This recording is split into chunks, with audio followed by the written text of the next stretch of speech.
Welcome, everybody, to the Terminal State Podcast with my host, Joe Kerr, and your co-host, Joey Robinson. All right, we are live. Let's get to it. Alrighty, guys, this is a heated podcast today. I have been kind of stewing on a little thought here. If you guys didn't already know, just by watching just your regular mainstream news, Or being alive in 2020. Yeah, or just being alive, that helps, having a pulse in 2020. You obviously are aware that there is a lot of shit going on right now, especially in Wisconsin. There is a major divisive plot, whatever you want to call it, narrative really being pushed. And I definitely think that it is being used, particularly on the left side, with Antifa and just these massive riotings, just also with the 17-year-old kid who had actually protected himself against these Antifa rioters, and, had to literally defend himself from somebody with a loaded handgun threatening him, and then also trying to tackle him, and they did and got him on the ground, and he used his Second Amendment right to protect himself, and he shot them. So unfortunately, someone was killed in that, but thankfully, as soon as that happened, the kid immediately put his rifle in a non-threatening manner and went up to the police and informed them that he just, shot someone. So. All right, this is definitely going to be a heated podcast. Welcome to episode 3. Yeah. All right, seriously. So, let's back it up. I feel like that was a lot. Yeah, sorry. Right, I immediately had a thought loaded in my brain. I wanted to let you finish. I didn't want to interject or anything, Sorry. No, you're good. But we got plenty of time to talk about this. Let's get detailed. We can go back to George Floyd, right? Yes. It's May, right? George Floyd is a man caught using a fake bill at a convenience store, right? Yes. And so the owners of the shop call the police. Mm-hmm. Police show up. George Floyd is, I don't want to say uncooperative. George Floyd is obviously irritated because there are 4 police officers trying to get him out of his vehicle, right? Yes. And the events lead to a scuffle, and it ends up where 4 cops are on top of Floyd, and one has his knee directly on George Floyd's neck. So then we have protests that come out of that, rightfully so, and because, that is definitely a right in America to voice your opinions when it comes to protesting. I mean, Joe and I are both very in favor of your First Amendment to be able to speak freely about these things, and by any means, no matter what your political affiliation is, I think that you should very much have your right to voice your thoughts, especially when it comes to criticizing, a form of power and everything. I mean, we're both really against the whole police brutality, as I think anybody would be. I mean, that's the thing with George Floyd is, it was, nobody thought that was right. Yeah, that's clearly a use of excessive force. Excessive force. There's 3 guys already on George Floyd. There's no need for a guy to have a knee on his neck. A 4th person. Yeah, I mean, once you have somebody on the ground, and talking about not being able to breathe, because he was saying that even before the police had him on the ground. But he was saying he can't breathe before? Yes, he was saying he can't breathe before, and we were kind of discussing in our version of the green room, about this. They're with the medical coroner examining his body, that they were saying with the cause of death is a large amount of fentanyl in there. And if you know anything about drugs at all, that fentanyl is mainly used in basically cutting in with heroin, like to The other drugs too, but yeah, they do. I don't use know it if we in could other- say like okay, regardless of the direct cause of his death, right? Because the direct cause of his death was, it was something to do with his heart, right? Yes, and that would contribute with the drug use. But it would also contribute with the knee on his neck and cutting Yes. off the circulation. Yes. You know. I mean, I'm not like saying by any means that obviously, when a knee is on your neck, it's probably not helping, your blood flow at all on there. But I definitely think let alone even like cracking your neck or something, like breaking your neck. yes. I mean, I definitely think the combination of both of them, I just think that we very much should talk about everything that is involved on there. I'm not even like trying to say exactly me personally I'm just going based on the information that I've heard right prior. Seen, and that it's just things that I want to bring up about it, is that there was a use of drugs, a high amount of drugs that was a rate that could put you into a drug overdose. So I definitely think that is a factor that should be talked about. And unfortunately, since the media has such a narrative that they want to push, that they're just going to put that to the wayside, when it's like, that's not just journalism. Yeah, but I feel like with George Floyd, it's less about the narrative of the media, because like you saw with CNN and Fox, being the polar opposites of one another. Yes. The conversation became after George Floyd about the protests and like whether they were, lawful and peaceful, or whether they were rioting and looting. That was more so the conversation. Now you're seeing with the latest police shooting that the conversation is more about the cause of the shooting. Yes. Well, like with George Floyd, it wasn't really about the cause of death. Well, if you take your knee and put it on somebody's neck, that's not an approved police practice.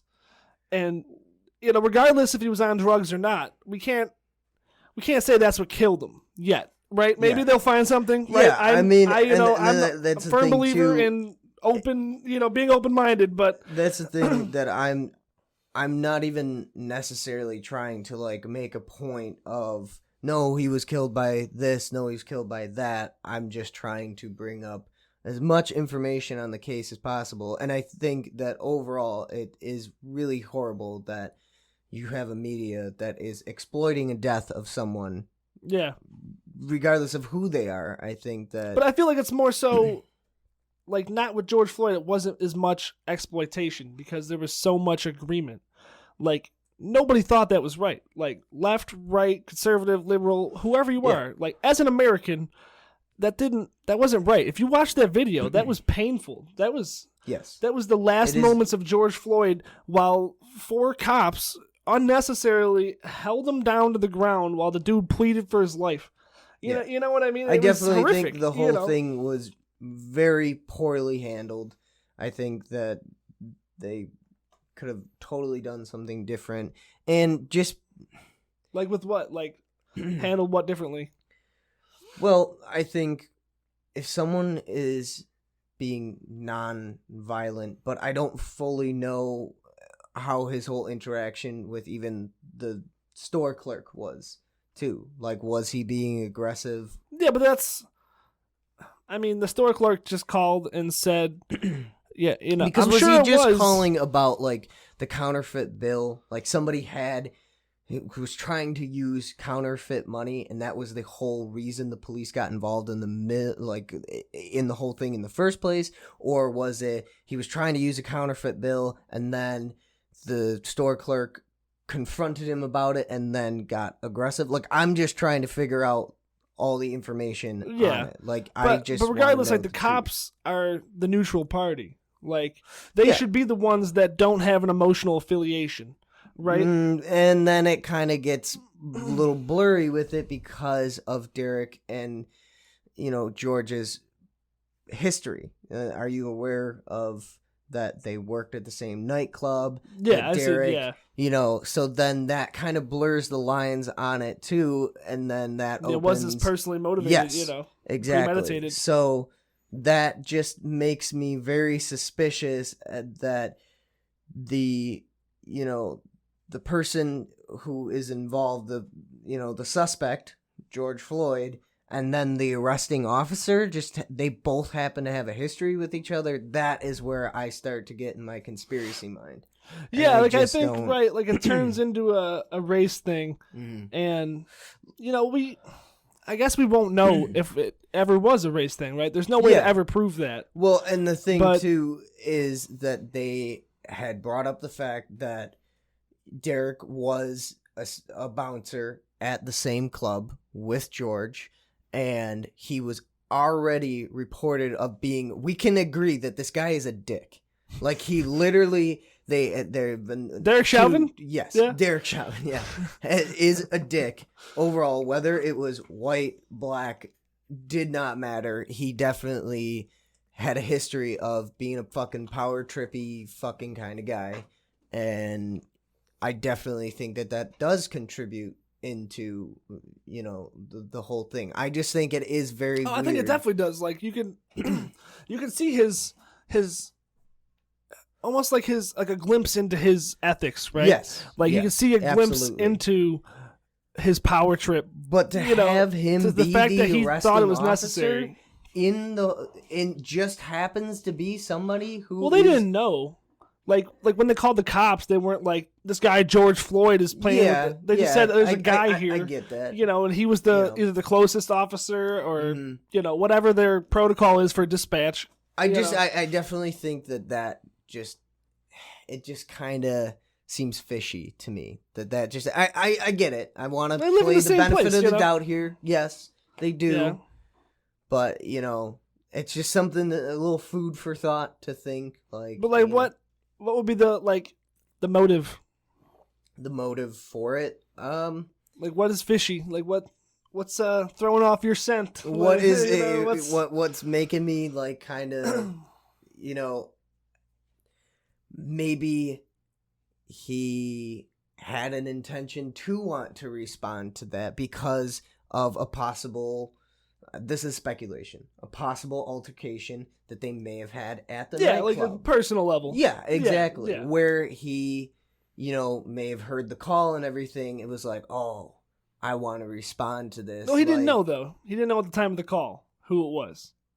I don't know. Like, how do you know that? I still feel that... Like, when you go to Rite Aid, do you tell the cashier your name and last name? No. That's what I'm saying. Like, They didn't know who this was. This was some dude. They said some guy is here with counterfeit money. Mm-hmm. They didn't say George Floyd's here. You know what I mean? Yeah. Like, they had no idea who this was, Yeah. But it's like, there is a lot of like a what if kind of mentality to it. What if the guy, what if Derek was responding to it and was like, oh, I know this guy. What if he was profiling him? What if he was following him around? You don't know. Like, there's just a whole lot. Or maybe, okay, I'm getting pretty hypothetical. I know I'm going fucking left field out here. So, oh boy. Say, yeah, I'm sure people fucking love this shit. So, what if you have the cops are called, say the closest officer is called on it, because like you said, there was multiple officers. It wasn't just Derek responding to it. You have the officers that are with him, say they're one of them who, is the first on site to get it, and then once they gain... I actually think Derek Chauvin was the first on site. how do we know this though? Well, they have records of it. You just have to look them up, but I don't know. Like they have a direct I'm like going in full of like the speculation events, kind of thing. Like I'm not like, oh, this is facts, fucking whatever. Let me just look it up for the sake of this. I mean, if you want to look it up, that's this fine. would definitely be good. Yeah, because like I'm just kind of really trying to like get into this like thought process of it. Do you kind of get where I'm going with it though? Like if he had one of his fellow officers that were on the scene inform him who this guy was, that like, oh, it's actually George Floyd who, and then obviously once Derek hearing like, oh, it's somebody who I personally know, I want to take this call. You get what I'm saying? Like, yeah. Like I said, this is all really speculation, and to kind of get where the motives are coming from, we truly don't know, where the motives lie. So, right, there is people that would like to see certain motives, right?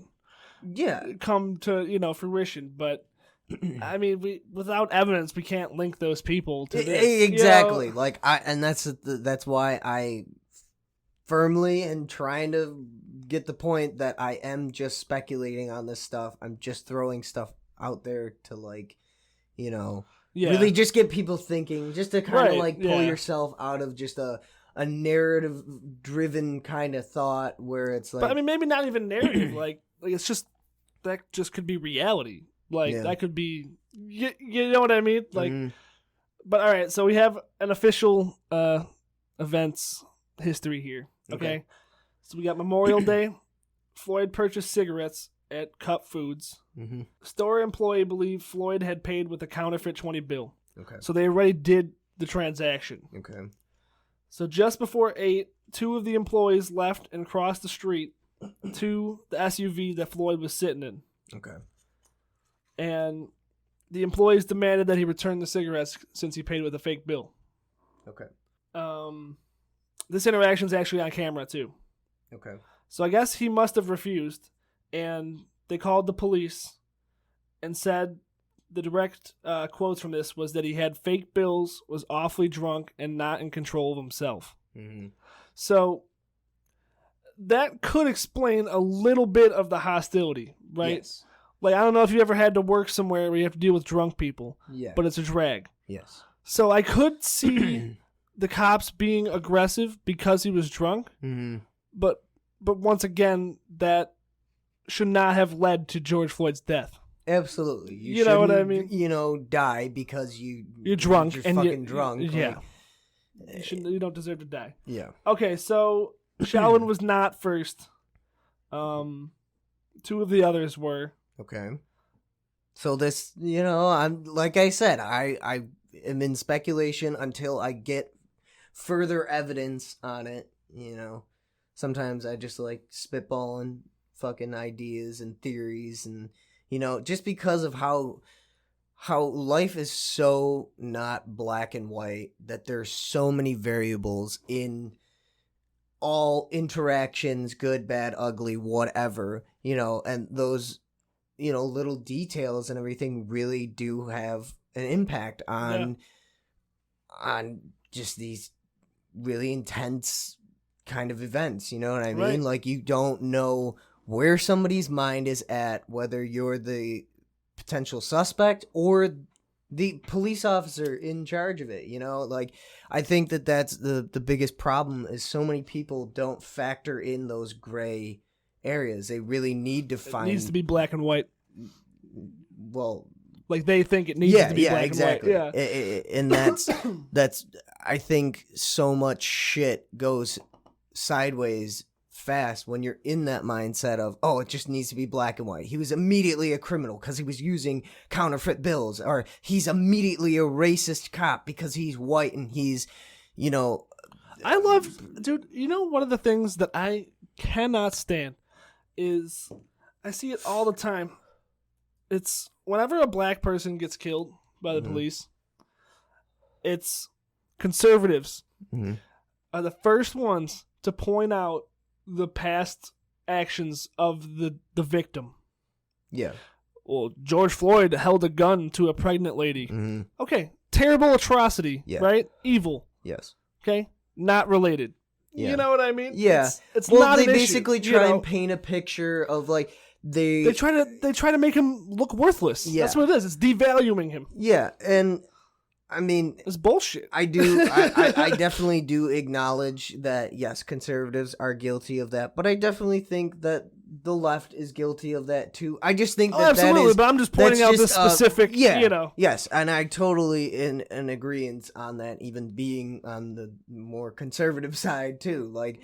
I just think that's very much a human nature kind of thing of trying, I need to prove a point. I need to. Right, fucking, like they're trying to find something to justify the actions. Yeah, dude. And that's the thing where it's like, I think when you get into that kind of mentality, it's like you're totally pushing out almost like a redemption kind of mindset where you like, I think when you try and paint a really bad picture of somebody or even a good picture to kind of skew to serve a narrative on it, like, because I feel like it goes both ways on it, whether somebody who is a criminal and has done something wrong, like they've gone and killed somebody, but then to try and fit their narrative, well, they'll try and paint him as a really good guy. Well, he helped with the community and stuff. Like the John Wayne Gacy, okay, for instance. Yeah. So you have somebody like him who fucking killed... Serial killer. Yeah, serial killer. But you could have somebody who... Well, he was a part of the community and he helped people, old people cross the street and stuff. Well, that's unrelated. He still killed people. He was still... And guess what? He was still great in those moments, too. Exactly. Like, those people thought he was the best for helping them. Exactly. And so it's just like, that's why I always try and hammer that whole, there's a narrative. Whether it's a right-wing thing or a left-wing thing or something, you know what I mean? It's like a whole fucking head game thing. Yeah. Do you get what saying? I'm It is a game. They're fighting for support, right? But exactly, to prove what their I'm point. saying is, like, some things aren't narratives. Like, Yeah. some things are just inherently true. Like, well, that's what we try and figure out. We try, and I think that we are kind of on the same page of, we just want to figure out the facts, regardless of what side it pertains to. Right. We want to figure out in that particular moment at time. Like, my whole thing, you could use even the example of fucking O.J. Simpson. You know what I mean? Like, oh yeah, he was a great guy. He was a great football player. Like, you know what I mean? Like, oh, he did so much charity work. Like, but he's still, right. Still, he didn't get convicted. Yeah, I mean that's kind of a touchy subject. Still, even to this fucking day, he technically didn't get convicted. Yeah, but like, not even technically, he didn't. Yeah, you get what I'm saying, though. It literally just depends on who's trying to, like, prove their point. Right, and they have like one side that benefits them, and they're trying to make that side appealing. Yeah, dude, and I mean, like, and they're gonna run with it. And even here's for one of the things that drives me fucking crazy is so many like conservative channels that I follow or like pages on Instagram. A lot of the times what they'll do is they'll take clips from Joe Rogan's podcast and they'll just like play just that 30-second clip and they'll just be like, see, like, he's proving he's proving our point, blah, blah, blah. And it's like Joe Rogan openly admits that he is a liberal kind of guy. Like it's just, I don't know. Like, I just really hate when people just kind of like take these 30-second things and like just try and use that. Right, because there's plenty of clips of Joe Rogan, shitting on conservatives. Yes, exactly. So, like, right, and it's tough to like. They're just cherry picking. Yeah, exactly. And that's the thing that drives me nuts on both fucking sides is they cherry pick. That's what they both do. Out of everything. That's what they do because it's like they take a marginal issue and they make it this huge thing so that they get support to fix the marginal issue. And then they don't fix it. Also, in particular with Joe Rogan's case, is that they try and like a little bit feed off of like his popularity. Yeah, exactly. Right, Where it's like, they're trying to sell their narrative. making this point, so it's like, so He's hip and like cool with the younger kids. Yeah, it's like they kind of like latch on to that kind of thing. Like I feel like everybody's always guilty of that shit. I just very much like to point that shit out. That so many people are fucking guilty of cherry picking, no matter what fucking side you're on. That's what they fucking do. But all right. So, we're at the officers pulling up to the scene. Yes. It says after a brief struggle, Officer Lane pulls Floyd from the SUV and handcuffed him. Now, it doesn't say why he got pulled out of the vehicle. I'm assuming because he was intoxicated and he was behind the wheel that they were going to arrest him for a DUI. Yeah. That's what I'm assuming, but it doesn't say that, so I don't know. Yeah. So then Lane asks Floyd, is he on something right now? So yeah, the officer suspected that he was intoxicated. Yeah. He's questioning him about, his intoxication level, Floyd said no, nothing. And the officers told Floyd he was acting real erratic. Floyd said he was scared. Big red flag. Yeah.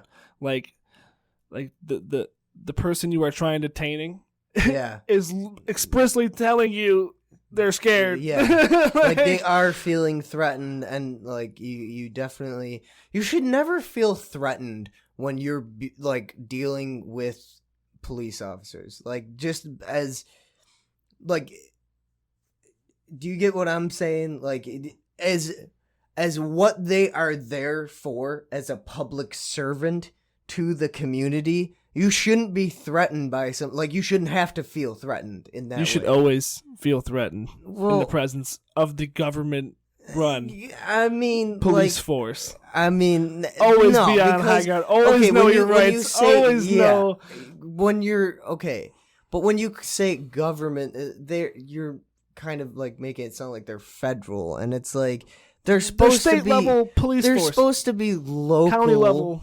They're supposed to be local people who are in your community. Right, and the people are great, but they're doing a job.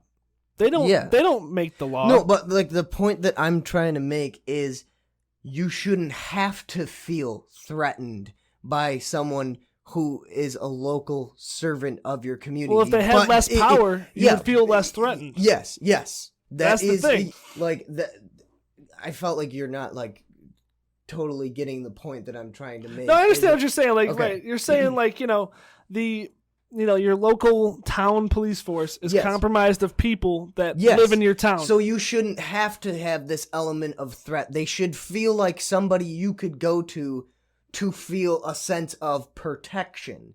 Right, and they do exist for good reasons. Like, there are certain reasons that we need the police for, right? Like, someone, like robbery, rape, assault. We need somebody to come there and, help you. Yes, You're getting assaulted or raped or potentially tortured, They're killed. Supposed to be the people who are there in the position of a form of power to protect you. They are a public servant to you. And that's the thing. Like, our founding fathers believed that the Constitution, the government only got its power from the people. Yes. And the people are the real power holders in a country. Mm-hmm. And so, like, laws like that, like, they really writ, life, liberty, and the pursuit of happiness. Absolutely. So the government needs to protect everyone's rights to life, liberty, and, it's often changed out for property. Yeah. Life, liberty, and property. Mm-hmm. That's what their purpose is to do, because when someone is killing people or raping them, they are violating others' rights to life and liberty to choose what they want to do and have free will. But there are certain crimes that we do not need someone with a gun to show up for. Absolutely. And that is one of the points that I also really want to hammer home, is that there should be a separate part of the police force that is not armed with a firearm to, like, they should be able to come into a situation where it's pertaining to, it's very subjective to each situation, but the example of, somebody who, a husband who was kicked out by his wife because they got into a domestic, it got heated, whatever, not even saying like violent or whatever, but she says, you need to get out of here, whatever, and he's just going through a hard time because work fucking sucks dick, and he's just, not feeling it, and it's creating just an tension. Asshole. I'm playing like pretty neutral on here. Like there's just right, tension because between... it's bad at work. No. Like I'm not even saying like like you don't have to be a dickhead to get into an argument with your wife. Right. Like just like there was tension between them, and it got into an argument. Whatever. She says, you got to get out of here. Whatever. So he leaves. Or he just leaves on his own. Like, she doesn't even tell him you have to leave. But, like, he just is frustrated. Maybe he has a history of alcoholism, and he fucking, leaves the house. He fucking gets a bottle, and then he's drinking it in a parking lot somewhere, and he's just fucking aggravated with shit going on in his life. So, but now you have a guy who's already frustrated with shit going on in his house. He's drank a little, whatever. He's sitting in his car. He's trying to fucking listen to some music, get his fucking shit together in his head. So I don't think that the police should show up and this guy's gonna commit a fucking DWI and he's gonna fucking run somebody over, blah, blah, blah. He's immediately like a threat kind of thing. You should have somebody who gets sent there and is like, kind of like a counselor, like talk him through some shit. Like, does that make sense? Well, I think at the very least, like, maybe if we can't even provide them with counseling, like, it needs to be someone that can do the job that the law, pertains to, right? Mm-hmm. Like, we need to make sure that he doesn't drive intoxicated. That's a danger for other people's liberty, danger for other people's life, and we need to make sure that he faces consequence for this, right? So he doesn't, that's our basic system of law for the last thousands of years. There's consequences to illegal actions, And so, like, it should be someone that can just come there, give you a ticket, maybe take your keys or something, and then you could be on your way. I just think that when it comes to authority, I feel like there's a really big lack of, like, human interaction versus just... I am the law. I need to enforce this. Why can't the police officer be able to talk to him and be like, hey, Mike, I know you're having a rough time and everything. And, like, this is where it boils down to, like, maybe the officer knows that family or something and is, like, able to, like, talk him through, like, I'm not going to give you a ticket, but I'm going to have, my partner drive you home and everything. Like, a real sense of, like, community rather than, like, this looming... police state fucking we definitely need something, right? Because like that guy that got killed at Wendy's, like, he fell asleep in a drive-thru and fucking died. Yeah, I'm unfamiliar with a gun to come there with the situation that you're referring to, but I mean, like, this is why I say, like, there's so much gray in reality that people are just totally ignoring. And, like, and I definitely think that one of the major principles of finding the gray in situations is that you really do have to go into investigating all aspects, all facts of it, and trying to really sift through the bullshit of possible narratives being pushed by whomever on all these different things, especially when you're dealing with such a major topic like George Floyd's death. And situations like with...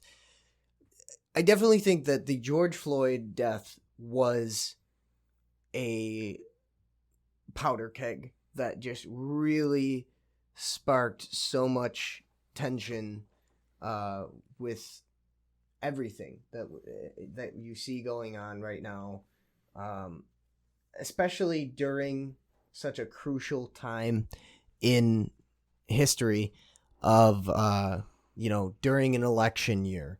And even during During a pandemic. Yeah, during a pandemic where there's so much. That's what really did it. That was the Yeah. real spark.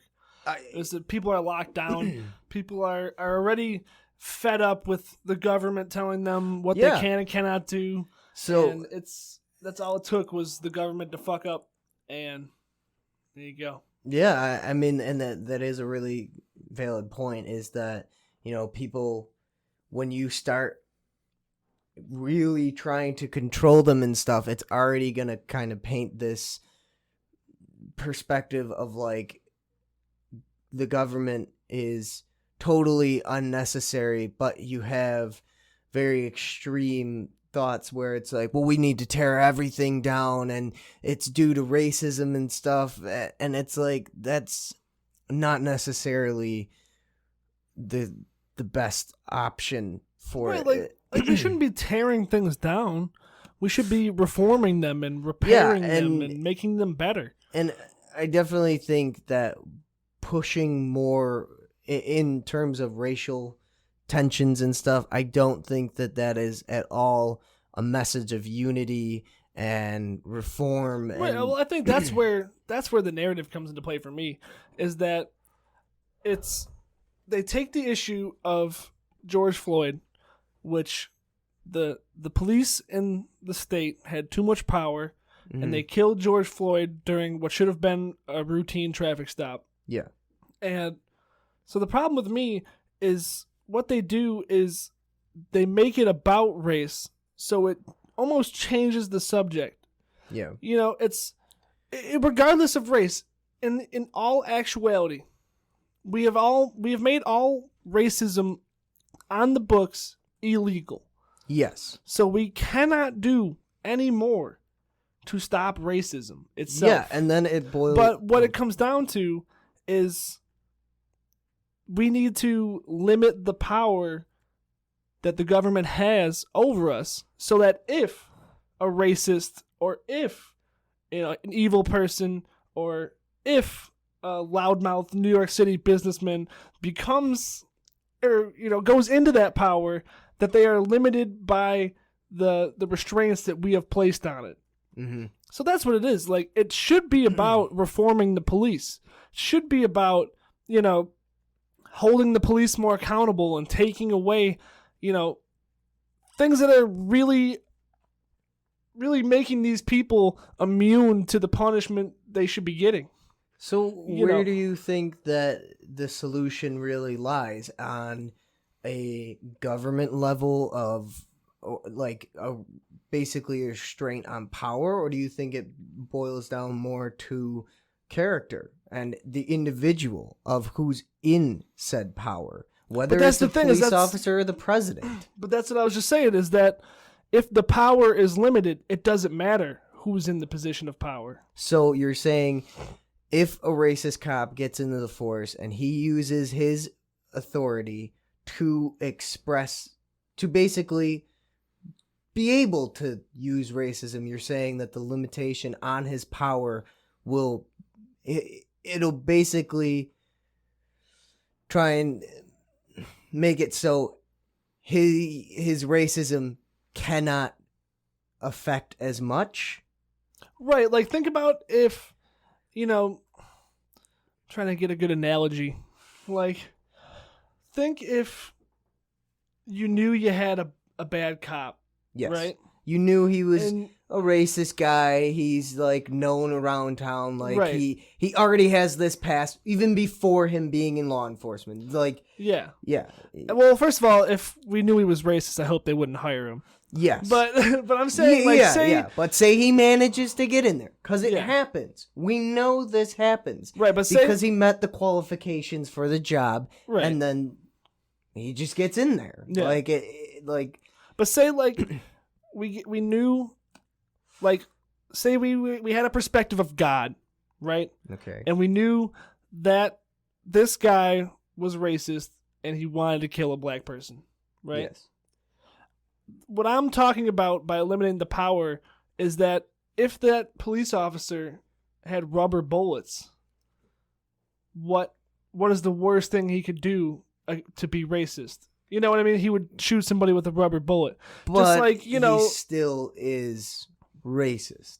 Right, he's inherently racist. And if we can prove that, then we need to remove him from the police force. This is a hypothetical police officer. But we need not even, this is just... Yeah. I just don't want anybody to misconstrue that, like, because you cannot blanket state that all police officers are inherently racist. They're, like, that is just a dumb I'm talking way about to a specific one if we were God and we knew he was racist. Yeah. But what I'm saying is like that's what we have to talk about with limiting power on a police level, on a federal level, on the executive branch, on every aspect of power. It is if it was limited, then these people, what is the worst thing they could do with it? How powerful really is their power? Yeah. But my point that I'm trying to make is that I think it very much boils down to who this person is, who their character is, why they're racist, and I kind of try and look at it from that can aspect. Affect you. Like that's a personal. Like if I was the person's therapist, then I'd be concerned about those things. Mm-hmm. But as a civilian, as a stranger to that person, the only thing I care about is what he can do to affect me. And his whatever reason he's racist or whatever reason he has these fucked up thoughts, that doesn't affect me. What affects me is if he has power over me and kills me. Yeah, and can use that exactly to his advantage, to further his racial narratives that he like. Right, like it's like if Hitler became the president of the United States in 2020, he couldn't like stage a coup and take over the army. And you know what I mean? There was more power that the Germans placed in their chancellor in the 1930s than our government today. Yes. So it's kind of the same concept. Like, say if we had, Jeffrey Dahmer in the White House, okay? If that position of power was limited, so much so that Jeffrey Dahmer couldn't do wrong in that position. Because you essentially make it so the power structure has as many hoops to go through based on the power of the people, rather reversed that the people have so many hoops to jump through with in laws and everything like that. But see, that's where it's like such a catch-22 scenario, because essentially our government is supposed to be made up of the people of us. It's made up of the people that we elect. Yeah, but they essentially the president is supposed to be no different from you and I. That is the founding principle of it, right? Right, but every American should have the opportunity to become the president, and everybody does. Yes. Yeah. Well, it's a little. Anybody can become the president of the United States. That is the belief, but with the corruption... That's the reality. Like, yeah, sure, you have to play along with the corruption and play along with the game to get there, but you can still do that and become president. It comes to the whole character of these people who get into power. But fuck their character. Yeah, but that affects, like, how they... Right, and obviously you're going to judge who has the best character, right? That's how you don't think that their character is going to influence their policies? Well, absolutely. That's what I'm saying, is that if you're an educated voter and you go and you vote who closely aligns with you, that's what you do. And, like, obviously, I don't want Jeffrey Dahmer running for office next election cycle, but say this was a person that ran on lollipops and unicorns and said, say this was a fucking Reagan that won 49 states, okay? Even if that person was being deceitful and was truly some evil, terrible person, what could he do with his position? Can he sign executive orders banning fucking an application on your phone? Or could he be restricted to just using his legislative power? Yeah. That's what I'm trying to get at. What we're both agreeing on is that the more limitations that we put in on the structures of government, the better, because it can stop these people from from disrupting your life, liberty, Yeah. and pursuit of happiness. Yeah. But like the reason I keep bringing up the whole character aspect is if we really get people into a mindset of being more middle ground and not having them be racist, because they always say that racism is learned. It is a learned behavior, not so. If we focus more on the aspects of, so people aren't racist, so they aren't. How do you do that? It comes down to ideology, belief, but there's not official curriculum anywhere. You would have to brainwash people to change their minds for being racist. I'm not denying that it's a terrible thing to be racist, But, I get that. I know. Like I said, like on the books, it's all illegal. But see, and that's where the whole, what I'm bringing up with the ideology thing, and that's why I am more of a proponent for religion. I think that it does essentially put you into a mindset of trying to be a better person. And I'm not even specifying on specific religions and stuff like that. Well, I think with religions, it's right there.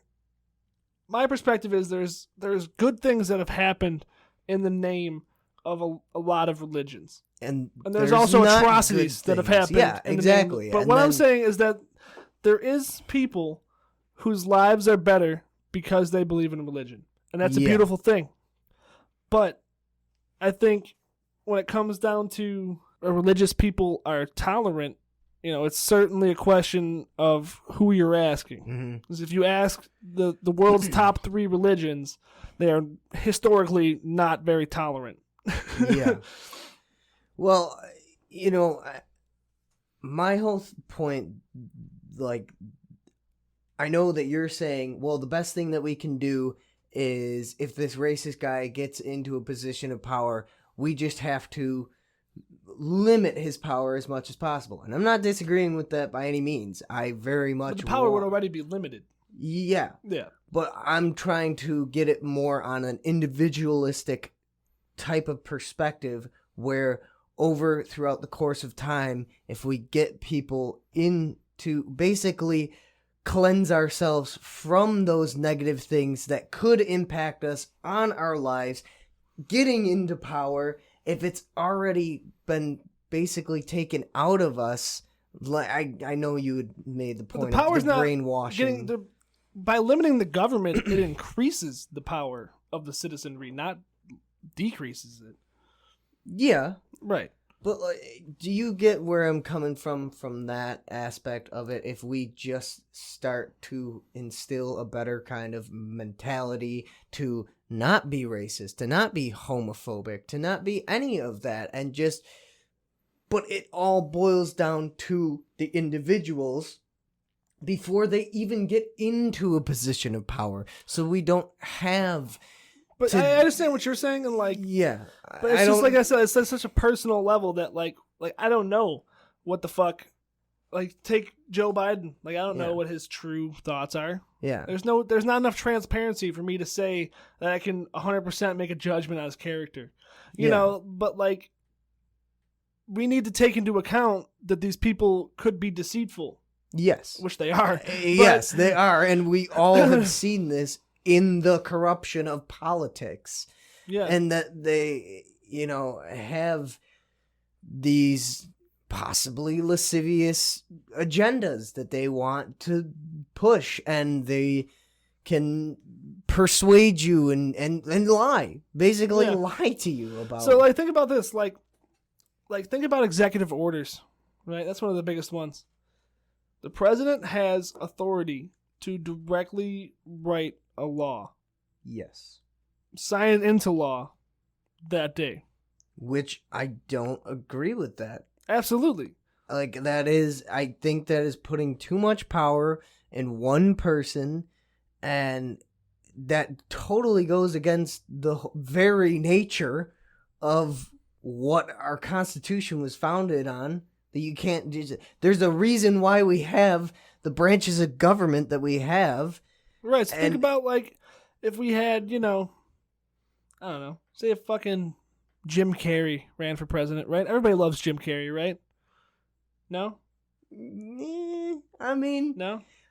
as Everybody loves Jim Carrey? I love as Jim an Carrey. actor, I think that his own political and personal beliefs not totally on board, but What's his beliefs? Dude, are we really gonna go into more conspiracy now? Oh, Christ. Oh, What? Jim Carrey? What? yeah. So what's his personal... Let me just finish that point real quick. Before we get into Jim Carrey. Before we get into Jim Carrey here, I'm very curious about that. But, okay. So, like, take fucking fill in X. Anybody that's widely respected, right? And they run for president. Yeah. Everyone loves them, and they can easily get into the position and then have pure evil in mind. You know what I mean? Yeah. And so, like we will never be able to make that judgment of someone's character. Mm-hmm. But we will be able to make the judgment of how much power they have. Yeah. But okay, Jim Carrey. Please tell me why Jim Carrey's yeah. terrible. I didn't know this. I was a little quiet. I thought he was okay. I'm like, oh, wasn't there that fucking thing? Didn't he catch some heat because of Pet Detective? Because there's the transphobic. What? Yeah.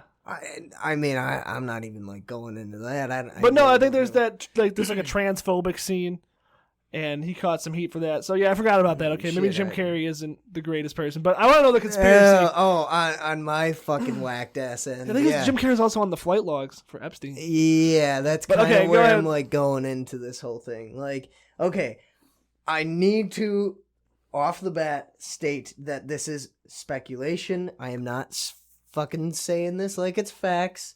So by any means, this is just rumored it's on. Just bullshit. I'm kidding. Rumored on there, like Joe had mentioned, that he is possibly on the Jeffrey Epstein flight log, which ties in to the whole pedophilia thing and him being tied in with the Illuminati and how that he is quite high up in the ranks within fucking their... Grand Wizard fucking Carry. I mean, like, that's really what they're saying. It goes into that whole thing, and like they do use those terminologies like a like the Klan. wizard and shit.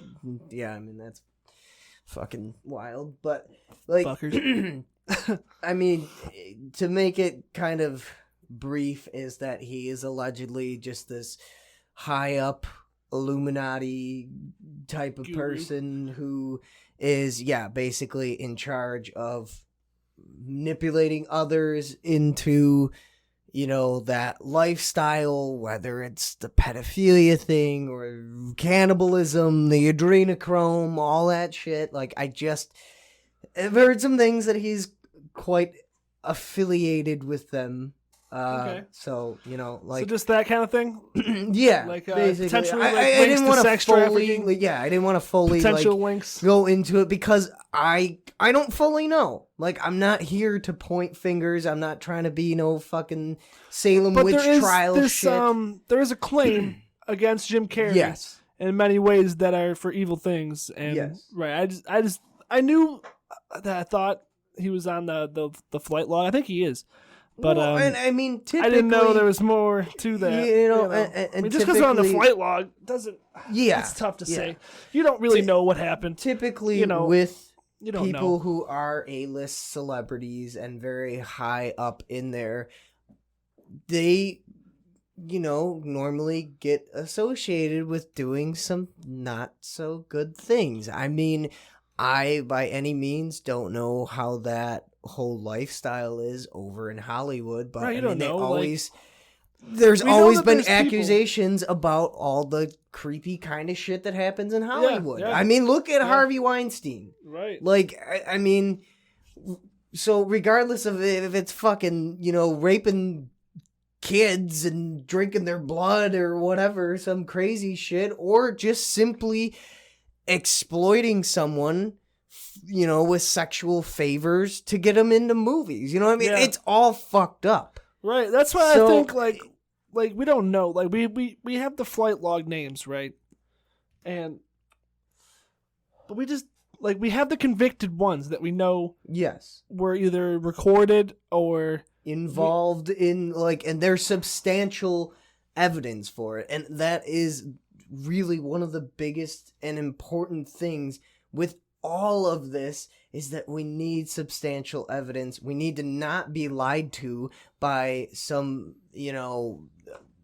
narrative-driven news outlet like CNN or Fox News. But how are they lying in this particular situation about this? They're just not covering it. In which They're just particular deciding incidents to not are we really talking about?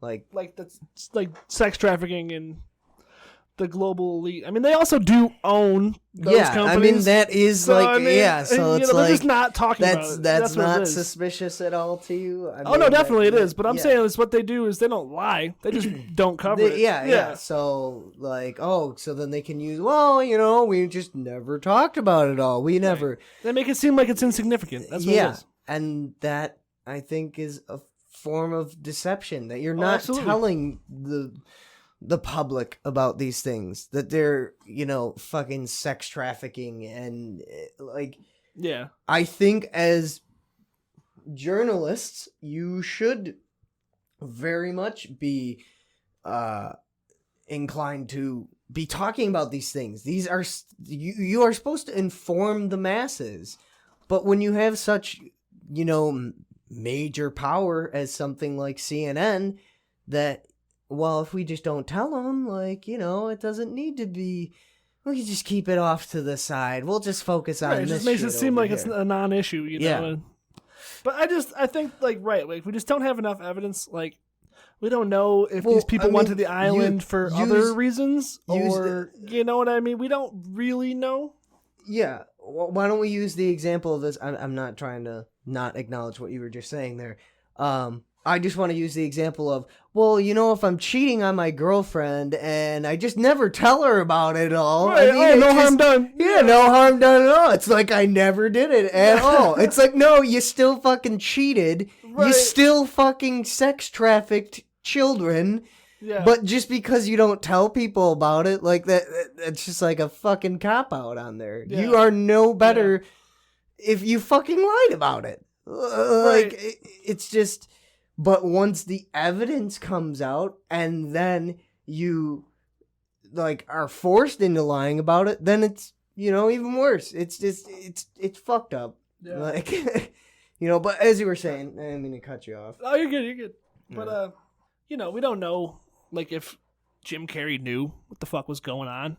You know what I mean? When he went there. Yeah. Well, I mean, and there's certain people we know. They fucking were involved, and they were in, in prison and in trial, And that's the thing, too, where I try and make the point of when people bring up, well, there's plenty of pictures of Donald Trump with Jeffrey Epstein. And I can also make the same point as that, well, maybe he didn't know what was going on. Maybe it was... also pictures of Trump with some girls, though. Yeah, but is that illegal? Is that not allowed? But we don't know the age. They do look young. I mean... We don't know the full story. That's what I'm saying.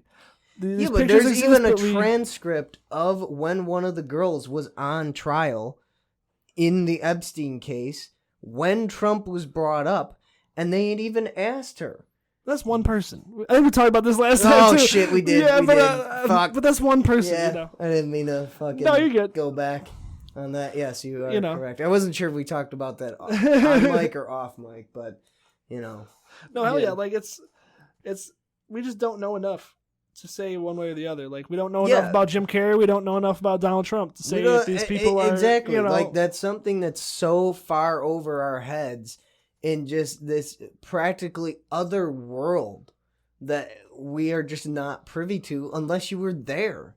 Yeah. And when it comes to especially sexual assault allegations or like I said, unless you have substantial proof that this happened, you really don't know. Everything is always speculation until it's further proven with, and you hope that you're getting, not tampered evidence, and there's just, it's just a really... It's tough. And it is, and that's the thing. That's why I don't want to ever be married to one idea or, or one thought about somebody or whatever just because of this potential narrative that's being pushed. For instance, the whole demonization of Mel Gibson. I mean, I know he said some fucked up shit. I'm just using him as the Mel example. Gibson should be demonized. I know. Him talking about the fucking Holocaust not being a real thing, that was fucked up. Yeah, like I'm not using excusing racial slurs on yes, multiple occasions. I'm not excusing that behavior by any means. I think that is fucked up. So should we demonize Mel Gibson for that behavior? Yes. Okay. But him talking, I don't think we should demonize him for saying stuff about when he had talked about the pedophilia in Hollywood. But he's not demonized for that. Nobody cares that he said that. That depends on who you ask. What Maybe if at it's the time, those but people nobody- in Hollywood? Right, but people, like the first thing that we just said when we brought up Mel Gibson was we talked about what he's memorable for. Yes. Now, obviously Yes. he was an actor, but what has happened But then it also off scene, off script, It also goes into, and that's why I want to be able to hear him have said those things too, and like it just is about the evidence. Like, well, I just don't want to go based on some article or whatever because there's very much room for foul play. Because but there's like direct quotes, like there's audio of him saying. and these that's things, what I'm like- saying. That's what I'm saying. That falls under the whole substantial evidence. Yeah. Versus hearsay. You know what I mean? You want to Yeah. because he could have, said something about something he wasn't supposed to, like the pedophilia. So in Yeah. then terms, gives that person, the motive to be like, well, I'm gonna fucking smear him and say Yeah, but that he did that he's. to himself. I get that. It would be like saying okay. like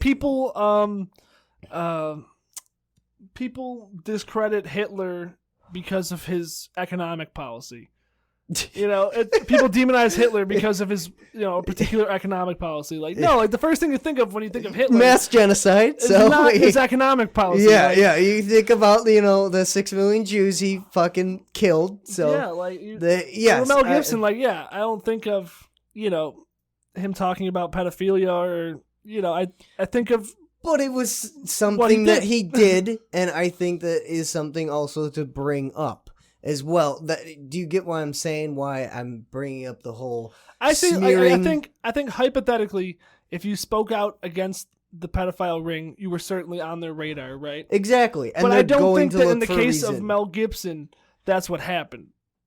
Yeah, That's what I'm saying. yes. Is I don't think that okay, Mel Gibson. I think because we got very specific about one particular individual, he was just someone who also came to mind. Who Yeah. had- I'm saying right. I can agree with you. Like hypothetically, if you were a part of the pedophile ring, or even if you weren't a part of the pedophile ring, just knew about it, yeah, and you spoke out against that, or maybe got some people in trouble or whatever, then you were certainly a target, right? yeah. Excuse me, but in the case of Mel Gibson, he did it all to himself. Yes, and Yeah. I definitely am not going to take away, like, he definitely deserves repercussions for, shit that he said. That was not good to say. You shouldn't Yeah. say those things. But I also want to acknowledge that, he did call out, the pedophilia and everything. All right, so let's get back into back more into George Floyd here, right? Yeah. Where do we leave off? I Uh, think we left off at the point where they pulled him out of the vehicle, yes. right? Okay, so the two responding officers pull him out of the vehicle, Mm-hmm. and after a struggle, he's detained on the ground. Yeah. And I guess Chauvin was a part of the backup that came to assist at the scene, Mm-hmm. and that's where this takes a turn. Instead of just a routine detaining of a suspect, this is 4 guys on top of George Floyd, and one guy is putting 200 pounds of weight and his knee right onto George Floyd's neck. Yeah, and that really, I just wonder, like, why so many police officers, like, to this particular instance, that you have 4 officers involved on something that you really didn't even think would need to have such an excessive amount of force. Yeah, I mean, if we look at George Floyd too, like he was what? How old? I want to say he was like in his 30s, like late 30s. Yeah, late 30s. Like I don't even think he was 40 at all. Yeah, and so he wasn't old, but he was certainly not young. Mm-hmm. And he was a drug user, which is only relevant in the situation to his health. Yeah. Because obviously someone that is 23 and working out 4 hours a day or some stupid shit is in a much better shape than George Floyd was, and poses more of a threat. Like someone that's jacked, got these huge muscles, obviously is more of a threat than someone who's not. That's just basic nature. All species have stronger and weaker. Well, that's where it just makes me wonder, like, what made this incident in particular, why did they feel the need to have so much force on it? Like, you don't need 4 cops there. And I mean, it wasn't the call in for George Floyd's case.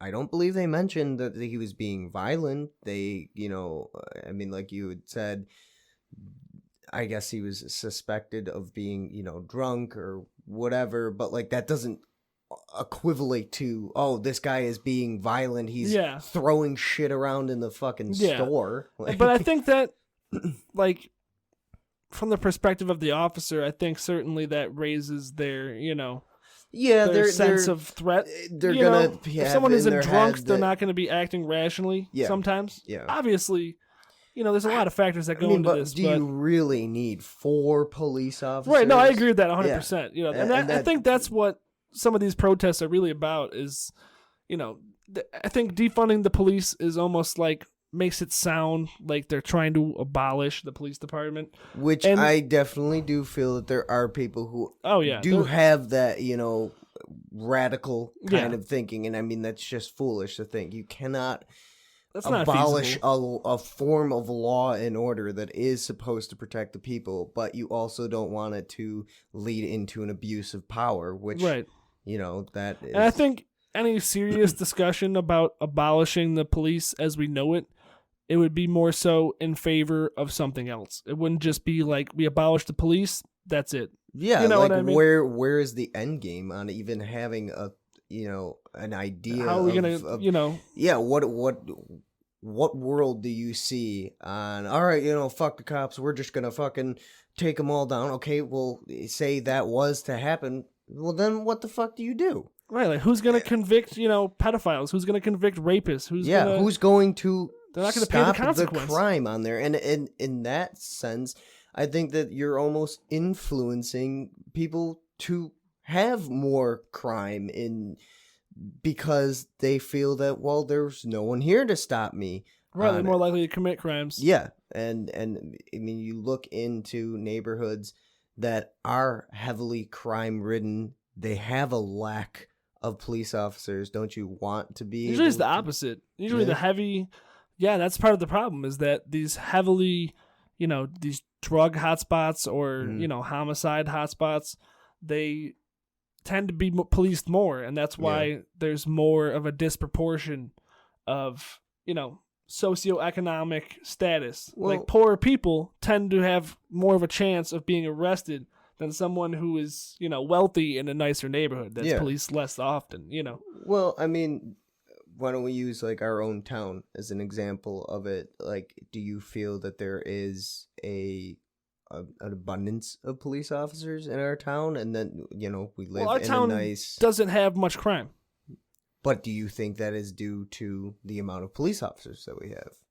I mean, if you look at the city of Buffalo, that would be a better example because there's places in the city of Buffalo that aren't crime-ridden areas, and they are wealthy areas. Yeah. And those areas are policed less than places, that are full of the crime. Like, like the East Side. Well, you also have to factor in the timing of, like, how long the police have been in that neighborhood is the more police presence in these areas. Is that a direct response to when there was a lack of them in those areas, and that's the way that they're responding? I mean, it is definitely that's just how it's developed. lengthy... Like if you like think about it from the perspective of the police and the government, yeah, you're going to obviously send more cops where more cops are needed. Yeah, that just makes sense. It just makes sense, yeah. right? You know, if there's more crimes being committed, you need more police officers to apprehend those committing the crime. Yeah. So that, you know, that's why those neighborhoods are policed more. And you know, a lot of times it gets pointed at the racial narrative, and I think certainly for individuals involved that there are racists. You know, there's people that are racist. I've met racist people. Yeah. But I think the larger narrative is more about economic status. You know, that's the same reason that Brock Turner, right? Remember him? He's I don't believe he's in a wealthy family, and I think he was caught. I know it was sexual assault and rape. I don't know. I want to say it was the one where he was like raping someone behind the dumpster or something at like prom. Jesus. You know, and he got off with like 8 months probation. Yeah. But and now you're saying it's more of because he was of a his higher father status, was he wealthy. had his connections, his money, all that shit, that he was able to, you know, grease some wheels. Right. And but if somebody in our town did the same thing and or not even our town, that's a bad example, but if somebody in the same town that he was, you know, that he did that in, that wasn't did in the same status and didn't have that socioeconomic status, well, it would have been put away for it's potentially the whole life. Money talks, bullshit walks kind of thing. Like, I definitely think a strong factor in these things where you can pretty much take the whole racial aspects out of it, and it definitely is a money thing. You know, and if you're an importance to, like, within who you know kind of thing, like like I'm saying, if they're politically associated, that they can use, do you get what I'm saying? They, you know, shake each other's hands and pat each other on the back. Yeah, you know what I mean? You scratch my back, you know, I scratch yours kind of thing. If, you know, you have money and you know, you have the money to hire better attorneys. You know, yes, we don't know absolutely. Of any, in comparison to the public defender that you would get for, we don't know if Brock Turner's family had any connections to people in the court system. You know? We don't know. You know, but that's the thing. If you have the money, those connections are more possible than if you don't. And if you have the money, you can buy an attorney where people who don't have the money, they cannot. You know, and that's why you see this. You know, the wealthy people get away with sex trafficking. They get away with rape. They get away with the pedophilia. You know, even look at like murder, like celebrity murderists. You know, murderists, but just murderers. Well, but they get off with a slap on the wrist. You know, if you and I did the same thing, we'd be facing life. Yeah, because we're not high up on the hog. There, we're not. You know, the important people. Right. We don't matter. Yeah. All lives do not matter, by the way. To kind of bring it back into the racial aspects of it, I was going to mention, or rather ask you, now, do you feel that almost being in a position of, you know, being a police officer, do you think that dealing with these, you know, poorer areas, and if they are more predominantly black neighborhoods, do you think that kind of brings up a racial bias in? Right, that's where I think it comes into play. Police, like, you know, I don't think that the racial issue is the forefront of the problem, but it's certainly a part of the problem because now they treat these areas differently based on, you know, crime rates and stuff like that. And if the area is predominantly black, then, you know, that is a form of racial discrimination. It's almost like a legal loophole, right? Like you can just classify it as a poor neighborhood with high crime, and now you can, you know, police it more, and it becomes more of a priority to the departments, you know. Well, and I definitely think it kind of lays out that mindset of, well, these are typically the people that I am being exposed to who are causing these crimes. And then it's like over time. I mean, you have people who are on the force for 10 years and they're constantly being exposed to this stuff. Yeah. And, it does create a bit of, their own bias. And so here's what you have to remember is I think the problem of racism in America is getting better, right? Certainly we had enslavement, we had discrimination, we had segregation. Yeah, I mean, to where we are now, it's substantially better. Yes. And I think it's only going to get better with time. And you have to realize that our parents were raised by our grandparents. Yeah. And our grandparents lived during segregation. Yes. Our grandparents were in that era. Yeah, with only a 60-year difference, I want to say. And guess what? Our grandparents, their parents, and their grandparents are old enough to remember Civil War stories and pre-Civil War. Yeah. So you got to remember this was all taught to them, and like it's only getting better. Getting better with time. Less and less people are, they're being like, think about everybody that was born after the Civil Rights Act. They never experienced a world where that type of segregation existed. Mm-hmm. So they can't even imagine what it was like. Where to the older generation, that was normal for a while. To kind of branch off onto that whole thought of basically making a predetermined judgment on someone when you first look at them based, on their skin color, do you think that kind of ties into almost like the tribalistic kind of mentality that you it just ties into the past generation? Like when I'm talking about this, I'm talking about somebody people who is different from your tribe, if you will, like where you're not totally sure about this person because there's a lot of factors into it. Definitely. That's like it's just learned from. I'm talking about, like, I'm 22 years old.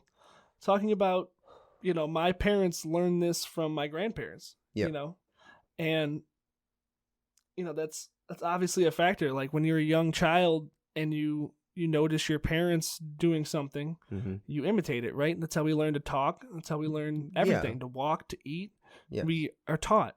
And just that same behavior is taught as well. And it just takes time to have that behavior go from we want people to be slaves, separate but equal, segregation, Jim Crow, post-civil rights, where now there's some, judgments and pre-existing lessons that are only going to be resolved with more time, Yeah, I mean, I definitely think the entire thing is a learning process for, people just being more open-minded. I hate using that phrase for it, but like that's really I guess the right. only Like we are all human beings. Like on the inside, we look the exact same. Yeah. And you know why people's skin color is different? It's because of their location historically to the sun. Yeah. That's it. That's it. Yeah. Not because they're lesser, closer to the not sun. Because they're better, not because that's it. Literally just where they were located. And now we're judging people thousands of years after that still. It's a shame. Well, it is a shame that racism still exists. But like I said, the only thing that's going to fix it is time. Not no magic law. All the laws on racism have been abolished. There's no legal racism anymore. Yeah. The only way it could potentially happen is if think those racist people have that position in an individual aspect. Do you think it's now kind of because we've now been conditioned into more associating someone's skin color with their possible cultural and their basically how you can kind of judge how they're gonna be when you look at them and you. What do you mean? Just with like for instance, a lot of people automatically assume I'm Latino. Like I have plenty of Hispanic people. They see my tan skin. They're What's like, up, bro? They are gonna think like I literally at work. there was a guy who would ask me, he's like, oh man, you look very similar to like my cousin and stuff like blah, blah. You know, he just kind of, he obviously was assuming that based specifically on my tan skin that I was a part of, you know, his culture, his people, and that's not the case. I'm And that's what not. skin color should be for. Like, that's how we should be judging people on skin. Like, historically, like, an ancestrally, Well, that's where I think that it draws back into the whole tribe thing. You know? That's what I'm getting. Well, definitely, at. Like, I think the root of racism as yeah, like the root of like the first racism was right. You have people that are like hunter gatherers, or maybe not hunter gatherers because they usually stayed. Once civilization started to bloom with farming, mm-hmm. you know, you have people that are now venturing further and settling further, mm-hmm. and they're finding people that don't look like them. Yeah. So that's obviously that raises instinct an eyebrow to them, you know, that they're like they are hesitant about these people, right? Like when, and it also could be a way, like, you know, you go on a scouting mission, mm-hmm. right? And you see these people that have a different skin color than you, mm-hmm. and you go back to your head tribesman, and you're like, you know, dude, these people are, you know, they're fucking black. Like, we've never seen black people before. Yeah. This is crazy. So human nature tends to not favor first contact situations too well. Yeah. We usually fuck that up. Mm-hmm. So I'm sure they used the skin color as a selling point to like pillage them, kill them, right? Because they these people have a different skin color. Them as they're a threat, different right? From they're another tribe. They have a different skin color.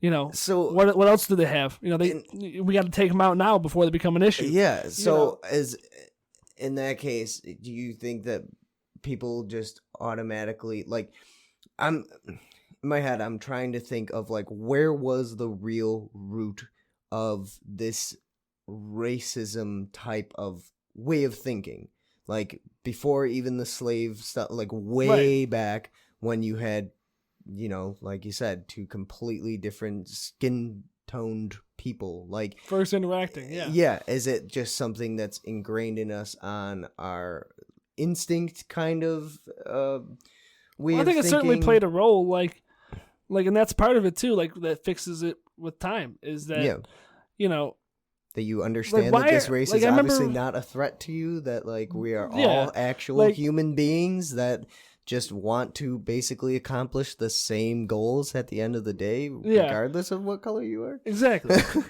And it's like, I remember watching one Joe Rogan episode, and he was talking about like, why are people afraid of the dark? Like, why are kids instinctively afraid of the dark? Because it's a sense of unknown. Exactly. And like, when we were apes, you know, the dark was a scary time. Yes. We couldn't see anything. You know, a lot of Your humans, like early hunter-gatherers.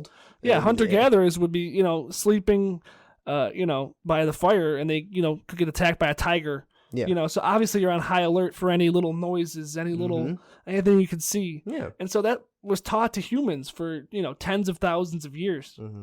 You know, so we're still have that evolutionary trait is still ingrained in us. And that's why kids, like even now, have that, you know, that unknown sense about the dark, you know, scared of the dark. What I'm kind of getting out of what you're saying is that you can kind of correlate the racism kind of way of thinking into a sense of it's a fear.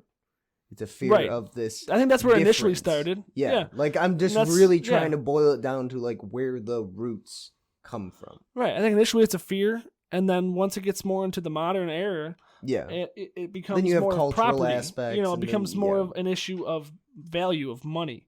Yeah. You know, these people are viewed for a dollar amount and not as human beings. Yeah. You know. Mm-hmm. And so, I think that's why it is important to talk about it, you know, and understand that time is the only thing that's going to fix this.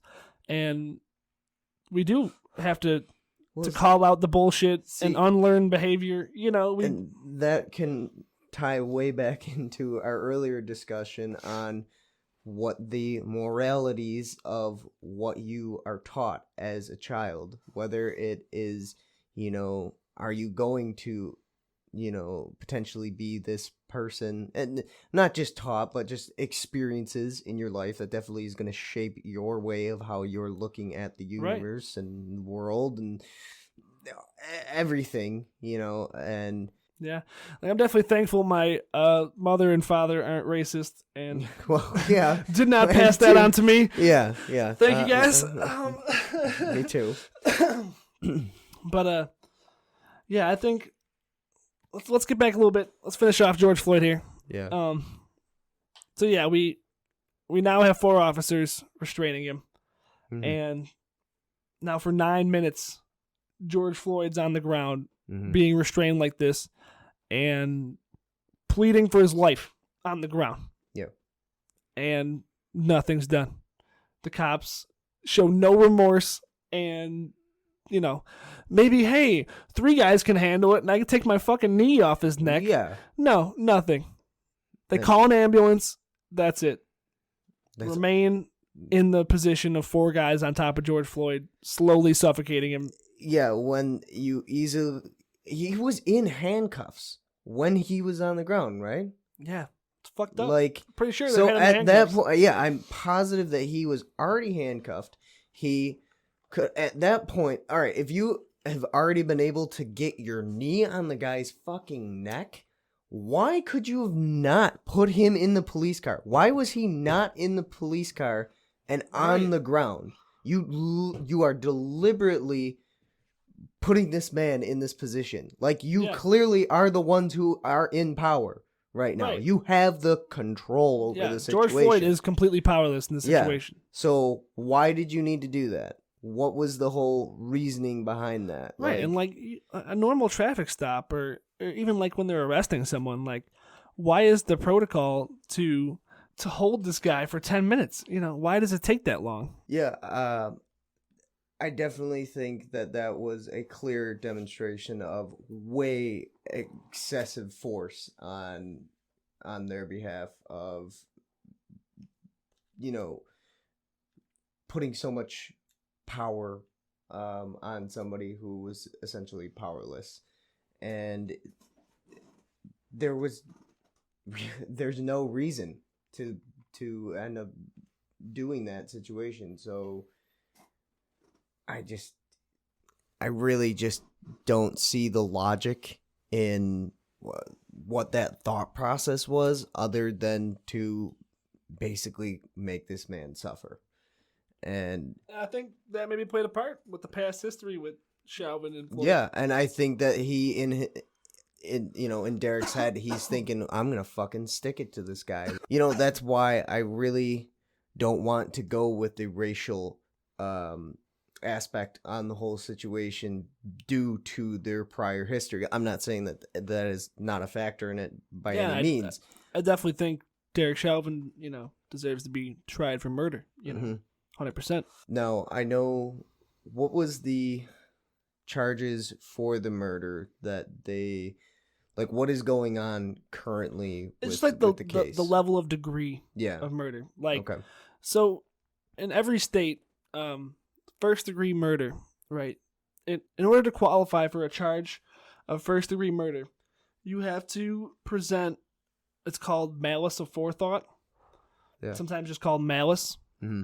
And what it is it means that day you woke up, you planned out the murder, mm-hmm. and you decided to go out and commit the murder. Mm-hmm. And that's not the case, right? Derek Chauvin did not know he was going to be crossing paths with George Floyd that day. Mm-hmm. So that's where they're trying him for second degree murder, which is more fitting, which doesn't require that malice. Yeah. And, I think they're charging him for manslaughter as well. And, he's probably going to go to jail for life. That's the likely outcome. Yeah. Which justice is done at that point. That, the other 3 officers, they deserve jail time as well. Yeah. They were bystanders. They were actively committing the force against George Floyd. They were not doing anything to stop this. Yeah. So they deserve jail time as well. Obviously I feel Derek Chauvin deserves more. Yeah. Just because he was literally the guy who committed it. Yeah.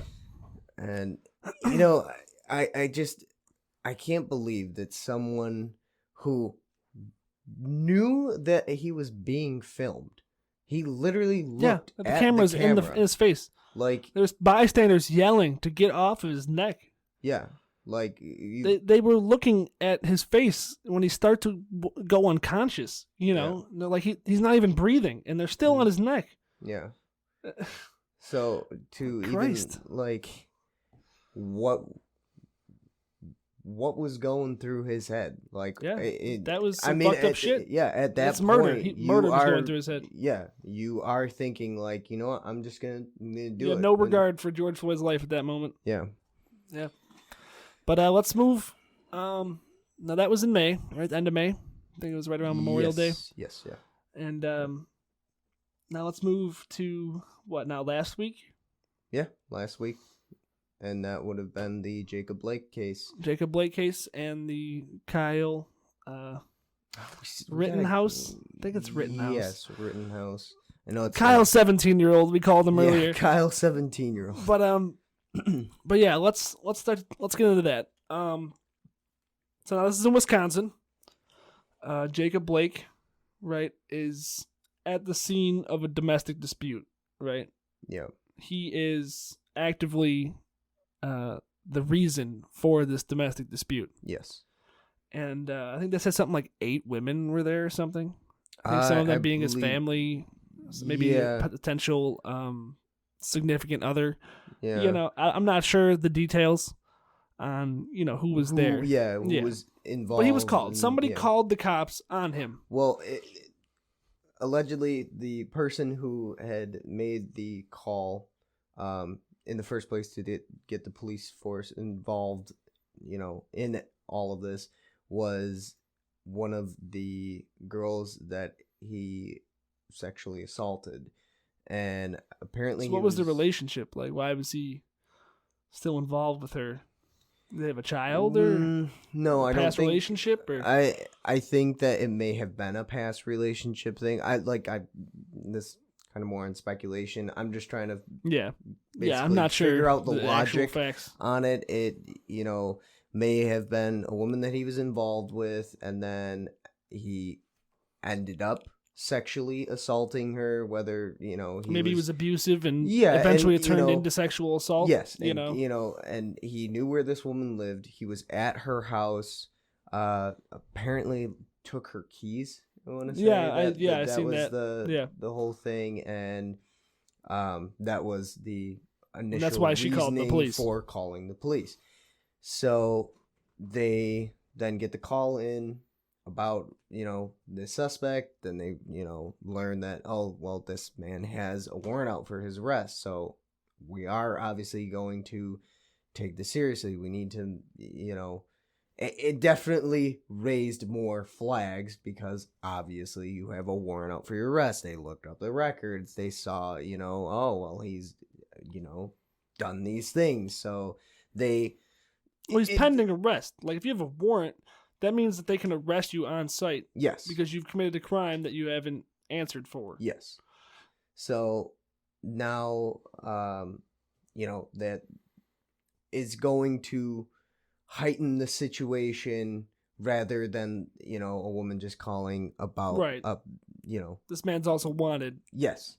So, they show up to the scene of, where Jacob is, and they obviously go through with making the call that they've got him and that they are now trying to arrest him because they have grounds to need to arrest this. And absolutely, there's legal grounds for his arrest. He has a warrant. So this is totally justified. Why this is supposed to be a routine arrest. Detaining of someone who has a warrant. That happens millions of times every year. Yeah.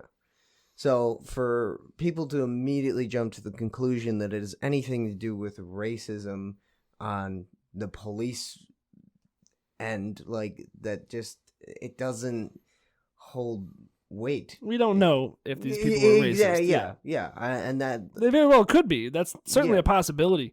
Yeah. But I would like to see evidence before we jump exactly. to that. Yeah. Like if we definitely this guy was a Klan member, then absolutely he was a fucking racist. Mm-hmm. And you know what I mean? But We don't know for sure.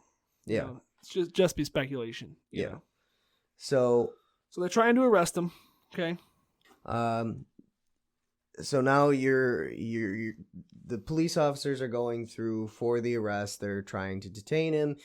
He gets, tackled, whatever their procedure that they need to do for it. He ends up, getting out of the tackle. So then their next logical step is, well, he's now gotten broken free from it, and he's now very much resisting arrest. So the next step for the police officers to take is deploying the tasers out, and they did that twice. Both officers shot the tasers. Yeah, and there's many reasons that like tasers won't work. Yeah, that it's not like every time they deploy a taser it works. Yeah, I mean, I've never been hit by a taser, so I can't fully. Oh, I can imagine it's pretty terrible. Oh yeah. Definitely. Definitely looks like a painful experience. That I mean, I would not want to experience, and it's almost like, why can the cops do that to us legally? Yeah, but that's a different discussion. Yeah, definitely. Not, but unfortunately, once the tasers are deployed on, the suspect who is clearly resisting, unfortunately, the next step is to draw their guns. Now, why is it the next step? That's a great question. I don't fully understand why that should even be the next step. And, I was going to ask you, what do you feel should be the next step after the taser instead of, drawing a gun on him? Like, well, that's the thing. Like, the cops have the control here. Mm-hmm. There's two cops opposed to one Jacob Blake. Yeah. Okay. And now, granted, this guy has 3 children in this car. Yes. That he's looking in. That when he got shot, he was going for it. Okay. Yeah. So that also has to be accounted for. But so you have 2 officers there. They're armed with batons, with handcuffs, with guns, bulletproof vests, tasers, everything. They equipment. Yeah, they are equipped for these and they are situations. armed with the most important piece of equipment that they have, and that is their radio. So immediately at that scene, they called for backup. They show up and there's Jacob Blake and 8 other people. Yeah. You know how it is with one person getting arrested. Yeah. They have 5 fucking cops show up. Yeah. This is like they have this guy on a warrant and there's like 8 other people here. Backup was called for. Yeah. Okay. So they have the firepower advantage. They have more people on the way coming to assist the situation. So I don't think there even should have been a next step. The next step is to continue the step you're on in trying to detain the suspect. Yeah. Try and, put off pulling out that firearm by any means, because you are then putting someone's life at risk. And not even just Jacob's life, but the children's lives in the car, the bystanders involved in there. That is a serious step that you are taking that is potentially a lethal step. So, this is where the whole police reform stuff comes in, and, definitely working on with the training of, well, what can I potentially do to not have to draw my weapon unless it is needed. Guns are drawn on me. My life fully is in threat. They are shooting at me. That is when I definitely think that their firearms should be out, and you are now, because the way that I'm looking at it is, when you're pulling a gun on somebody, you're going to end their lives. That is the end goal on drawing a gun on somebody. Well, maybe not the end goal, but drawing a gun on someone is going to inflict serious damage. Yes. It's either going to, it has a high chance to kill them. Yes. And if it doesn't kill them, it has a higher chance to lead to other complications. So, does the ends justify the means of why you're pulling that firearm out? Exactly. And That's why, it sucks. Obviously, you're dealing with somebody who is clearly trying to resist arrest. They have a warrant. Yes. So you have to understand the perspective of the officer, right? Yeah. But they're trained. That's how they're trained. They're trained in the chronological order of we show up, we try to arrest. If that doesn't work, we attempt to detain the suspect with physical force. Mm-hmm. If that doesn't work, we have hitting sticks. Yeah. If that doesn't work, we have a device which will electrocute you. Mm-hmm. And now the last step is if that doesn't work, we have a device that is going to lead to high damage to you and a high chance of killing you. And that's honestly the crazy thing to really think about, is that you literally have a weapon that is going to potentially make the decision of, is this guy even gonna see a courtroom at all? Like, right. You're literally holding something that could define this person not receiving the correct justice that they deserve on and everything. You're basically taking out all of their potential to, you're making that decision. Right. Instead of it being decided by evidence, facts, and jury. Yeah, you're literally... And now you're killing them for an unrelated reason. Yeah. Like say somebody had a warrant out for, failing to show up at court for a speeding ticket. Yeah, traffic. You could literally apply it to that, where they didn't pay traffic tickets. And now you get killed over speeding? Yeah, that's not right. That is... Right, and obviously, there is a point to be made about the police, and that in that situation, there is a threat, right? But a knife wound is going to heal. Yeah. Okay? Jacob Blake is paralyzed for the rest of his life. Yeah. That's not going to heal. No, it's not. And why wasn't it a warning shot? Why wasn't it one shot? Why wasn't Jacob it rubber Blake had his back bullets? to him. Why wasn't it any of these other alternatives other than the gun? And 7 shots. Yeah. In the back. 7 shots? Are you kidding me? That's a little fucking excessive. Yeah. Dude, in New York State, you can only have 10 rounds in a magazine. That's fucking almost a whole clip. You almost unloaded an entire magazine into a man's back. Like, in front of his 3 children in the back seat. Yeah, that just does not... That sounds like a use of excessive force. And yes, I understand that you at that point are on complete level 10. You're like, tension is fucking hot. You now have a loaded weapon drawn on someone. And why did it need to escalate to that point?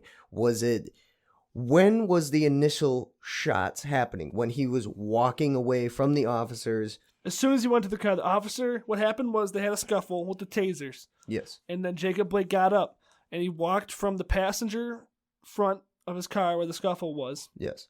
In front of the car in the hood. Yeah. And as he opened the driver's side door and he went in, the officer chased him from the front of the hood with his gun out. Mm-hmm. As Jacob Blake was approaching the driver's side door. Mm-hmm. And then as he opened the door, the officer reached in and fired 7 shots, kind of like, it wasn't like he had his gun pointed at him and like he did with one hand. Like, it was kind of like he just reached in and just shot him up. Mm-hmm. No regard for anything, just a blind little hip fire. Yeah. And just the heat of the moment, I'm going to fucking this guy's resisting. I need to suppress it. Yeah. At whatever means necessary. And so if a whole clip does it, then a whole clip does it. Yeah. So now we're so let's take it into the thought process of, we're now seeing this man going to his car. He is reaching in for something.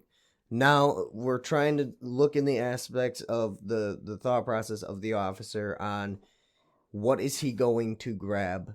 What is going on in the situation? Do you feel that it is almost that the officers should have waited to see what was being pulled out? Right. In that situation, with backup on the way, the officers should have been more on a defensive stance. So officers should have, backed up off the suspect, taken cover, and had their guns ready to fire if Jacob Blake turned around with a firearm. Yeah.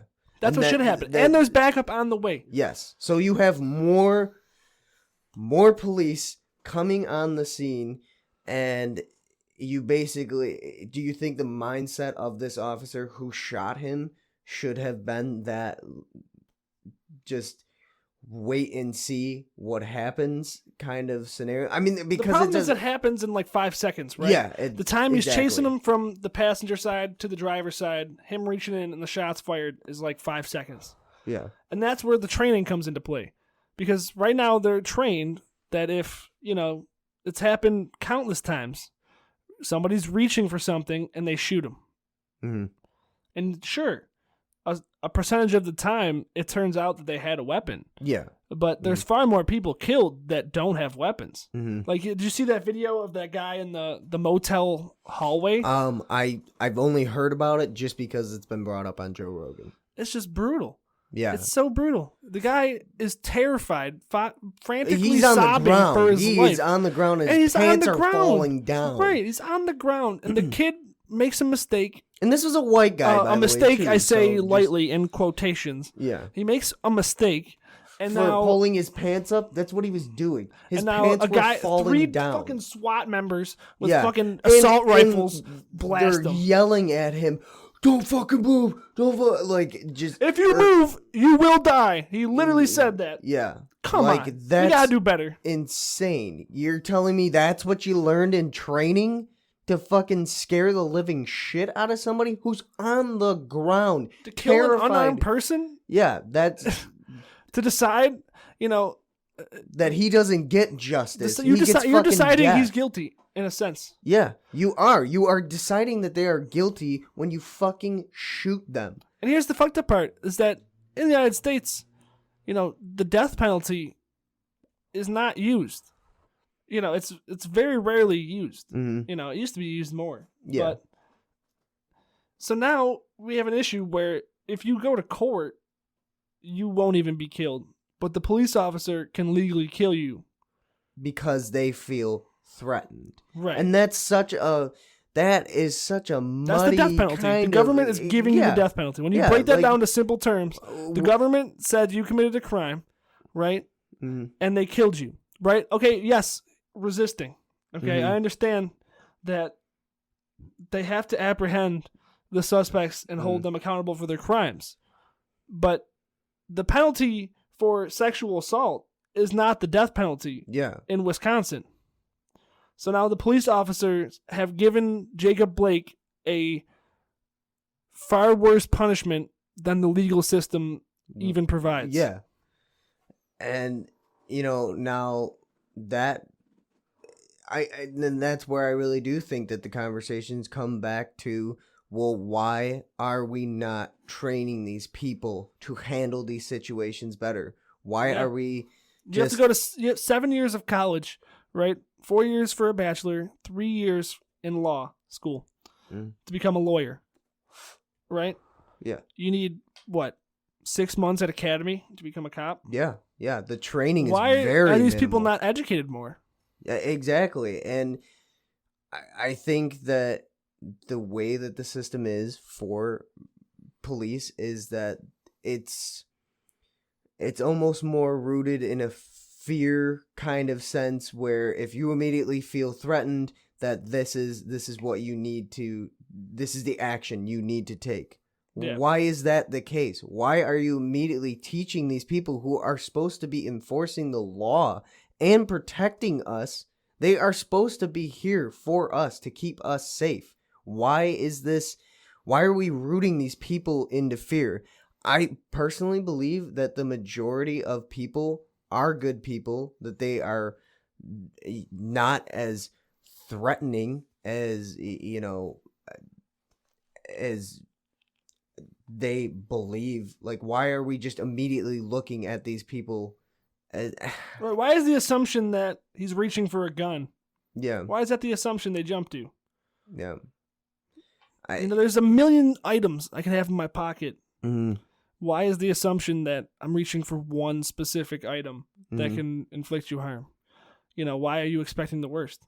Like, you do have to expect the worst to a degree, right? But that's where it becomes: are you the aggressor, or are you, on a defensive standpoint? In the situation with the motel and the situation with Jacob Blake, the officers were the aggressors. Yeah, they escalated the situation, not the suspect. Well, yeah, I mean, and see, obviously you could say that resisting escalates it to a point, right? It does. But does it go to a point where it's worthy of your discharge of a firearm? Yeah, well, that's what it comes down especially to. in where it was discharged too. And I mean, like, because like I said, I wasn't aware of like where he was being shot. Was he in the process of walking to the vehicle and his back was turned to the police officers and he was shot? But it was, from what you've described, that what the situation was is that he was in close range. I'm guessing the cop is pretty close up, right on him. Yeah, what happened was he had the taser out, right? That failed. Jacob Blake went towards his car. Mm-hmm. The officer put the taser, whatever, and pulled his gun out and chased Jacob Floyd around the car. Jacob Floyd. Jacob Blake. Jacob Blake around the car. And with the gun out, Jacob Blake reached, and the cop stuck the gun over and and the fact that you're discharging a firearm in such close proximity to children, like, can we just keep that in mind? That you are firing a killing the father of these children in front of them. Yeah, like there's so much going on. Last I checked, unloading a fucking magazine into somebody in front of kids, near anyone is not really a good. Do you know how much you are not only putting the person in jeopardy that you are, have your gun drawn on, but you're putting these kids' lives at risk. And I mean, like, just anything. You're just can blindly happen. shooting shots in there, dude. Yeah. Obviously, the kids are in the back seat. It was in the front seat. Like, the chance of a bullet going towards the children was probably small. But that could easily happen, man. Yeah. I mean, so much shit can go wrong. What if a child was in the front seat, dude? Yeah. Like, you don't fucking know. What happens if you aren't, your hand moves just the wrong way and then an innocent child is shot? And look at, like, Breonna Taylor, she was caught in crossfire. They weren't even there for her. Yeah. I mean, just with this whole entire case, I think that it escalated way too fast. Lethal force was too easily deployed. Yeah, and I mean, he's not dead. Yeah, but he is paralyzed for the rest of his life. I mean, that's and that's got to be hell. Enough that he is alive, that he's not another dead person that just immediately his justice was decided by a piece of lead. Fucking, where the fuck is that? Is my biggest issue, is that is unjust, and that's where I don't disagree when Jacob Blake escalated that situation, absolutely. But what I disagree with is that he escalated it to a point where the firearm needed to be discharged. Yeah. He did not escalate it to that point. And that's the thing, too, is, we also have to not only address that the officers were putting the children's lives at risk, but so was Jacob. He's also going to the vehicle that these children were in. Right. Police officers, it's known that they carry weapons. Yeah. Yeah, I mean, so there is an aspect of, he was putting them in danger as well, but I also... When it comes down to it, is it the person, getting shot at or the person firing the shots? Yeah. I just, for my own personal, wonderings, like, what really was the end goal of Jacob Blake's actions on this whole thing? Was he put in such a stressful scenario that, like, what was the reasonings for going to the car, potentially getting this knife? And I think his attorneys are saying that he went there to check on the children. Okay, all right. I just want to know the motives. That's what the attorneys are saying. Yeah. Yeah. So Now, why exactly was he checking on Right, yeah, we're not Jacob Blake. We don't yeah, really truly exactly. know Like, exactly I'm what really was going just through his trying head unless to he's, feel out this discloses entire that. situation, and it's in just whole every aspect. What was leading to the next thought process of it? And obviously, none of us can answer that other than Jacob and these officers involved in the whole thing. Yeah. And this is where the evidence and details come into this. This is how justice is supposed to work. You need these things. Exactly. So we shouldn't just sit here and say that, well, he ran away from a taser. What did you expect? And we also shouldn't say, the cops were racist and they killed him because he's black. Those are the two extremes of every possibility, right? Yeah, but like that's the too reality black and white is in of between. reasoning. Yeah, and that's where reality lies, in the gray. I mean, that's what it is. I mean, we need to get our heads back into reality and not just go with these such extremist, tribalistic ideas. Yeah, I mean, and that gets. If you're not with me, you're against me. Yeah, like that's such a destructive mindset. I mean, and it's we see that so much in today's political climate that you're either a right wing fucking fascist Nazi or you're a left wing communist. Like what? Why is that now where we're at in it? I mean, like, do you not realize how fucking counterproductive that is to making things better? Right, and like obviously there's differences on opinion, but like the majority of people don't believe these extreme ideas. Yeah, and I think so many of us. But that's what they tell you the majority of people believe. Yeah, well, because it's people who are trying to push a narrative on it. Right. They're trying to get support. Yeah. And they're trying to make themselves look good. Yeah. Like they're the ones doing the right thing here. And that's why you can't trust the other guys. Yeah. And just look at like what's happening with Kyle, 17-year-old. Yeah, yeah. Look how easily divisive this has become. Yeah, I mean, especially that you have these extremists who are saying this kid was a white supremacist and was just out there in cold blood he just wanted to go out and kill people. No, the guy has medical experiences, he's EMT or training or whatever. Like he was there in the first place at the protest to provide aid to whomever needs it, as such as a medic does in those cases. How does he get a gun? It's his personal rifle in Wisconsin. So why did he bring a gun with him? He's obviously seen that things can get out of hand and he wants to be able to protect himself, and I think that he has every right to. You are legally allowed to have a rifle over your shoulder if you are not having it in the firing position. That just is a basic Second Amendment right. He's allowed. Well, in some states you can't open carry.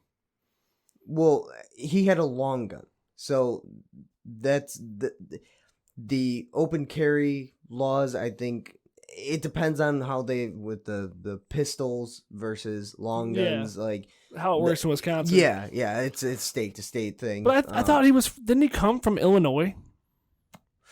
Yeah, he did, and yeah, so he came from out of state with a gun.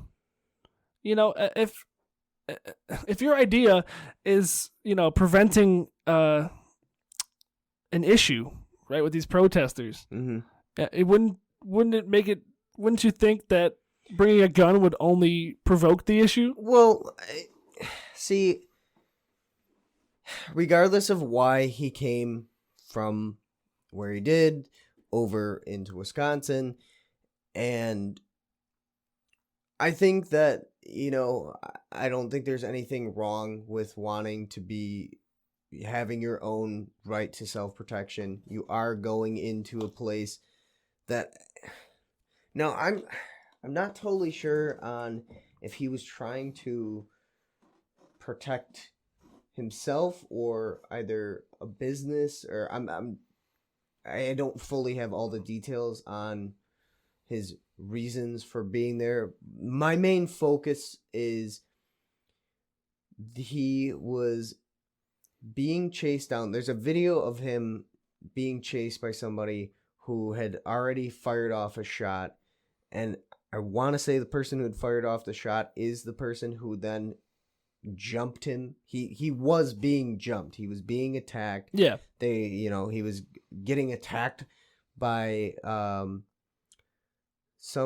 think they were trying to beat him down with a skateboard, but one of them also had like a handgun on him. Yeah. His life was directly in threat. Like that is when you should have your firearm out. But that comes back to another principle, we were kind of just discussing.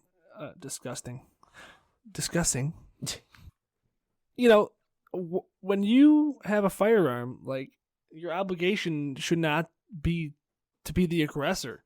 But it should be there for your protection when needed. Right, I definitely agree with that. But your Second Amendment right to defend yourself, how does that apply to him actively leaving his property and crossing into another state with a gun and showing up to a place that with a gun is not going to make the situation any better. It's like I could use the most famous racial slur and in a black community, right? Like I could go there and say that, right? Yeah.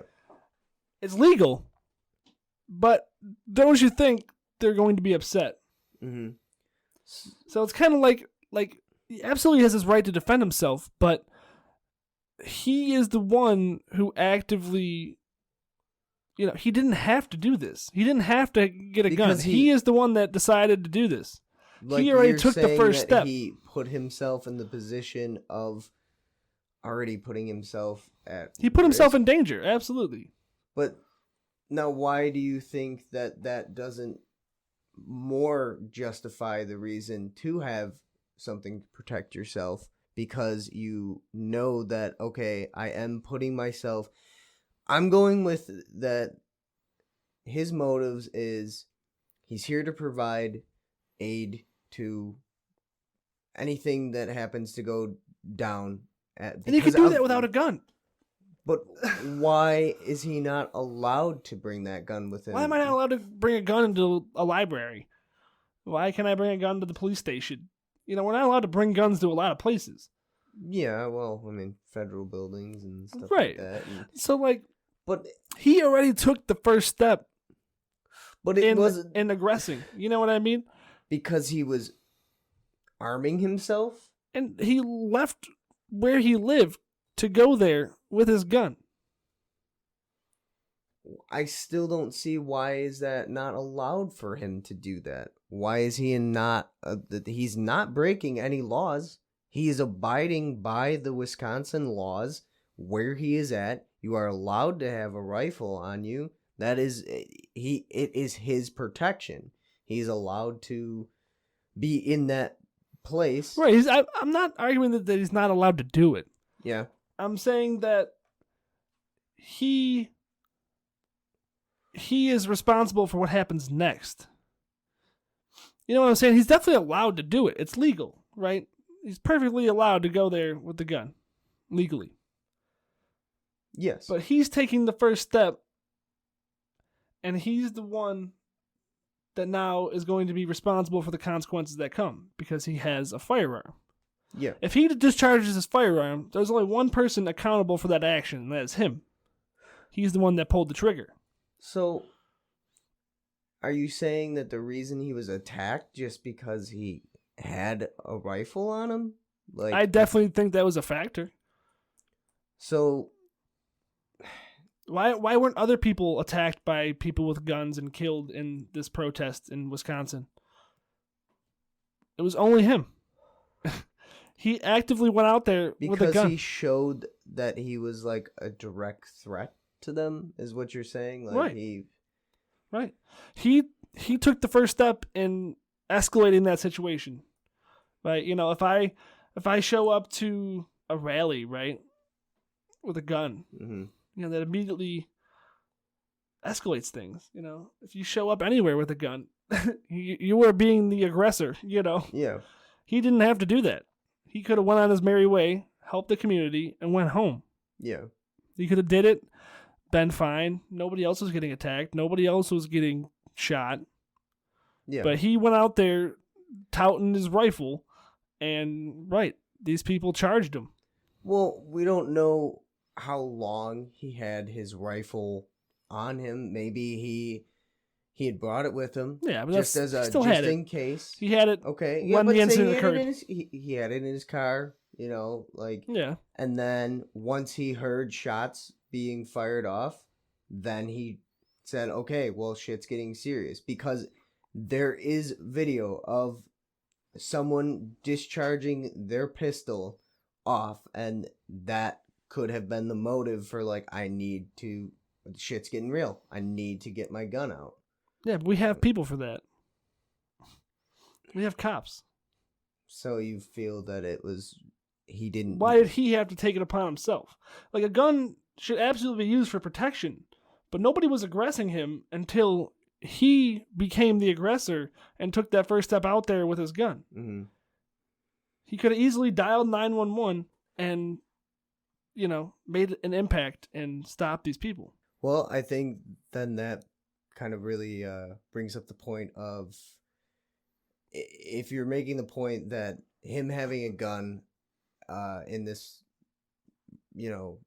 protest and, then eventually turning into looting, rioting, whatever, I think you can kind of apply the whole, because he was attacked, because he had a firearm on him, well, why can't it be the whole everybody has a firearm kind of thing to not make that seem threatening? Do you get what I'm saying? Like, if everybody doesn't have a firearm. I know. I'm applying the concept of if everybody... I don't think it would be safer if everyone had guns on the street. Yeah. I mean... I don't think that would be safe. I mean, if they're law-abiding citizens and they have their firearms... Right, but just, simple arguments become fucking shoot-offs instead of just, swear words and...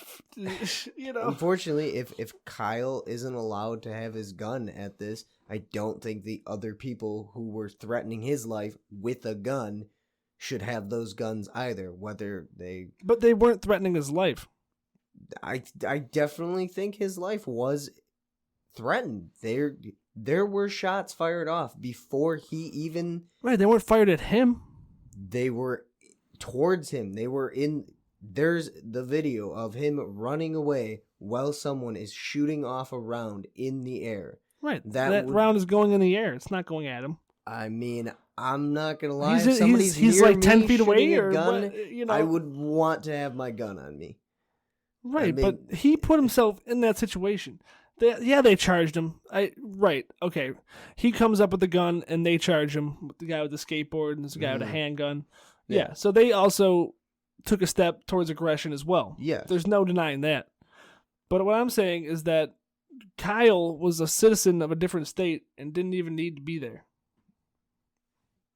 But that was his right to want to be there. He right. has every right to come That's there. His right he to be there. He has every right to have a firearm on him. Right. That's like, it's my right to get a car, but if I kill somebody with the car, then I'm charged with killing someone with the car. Yeah.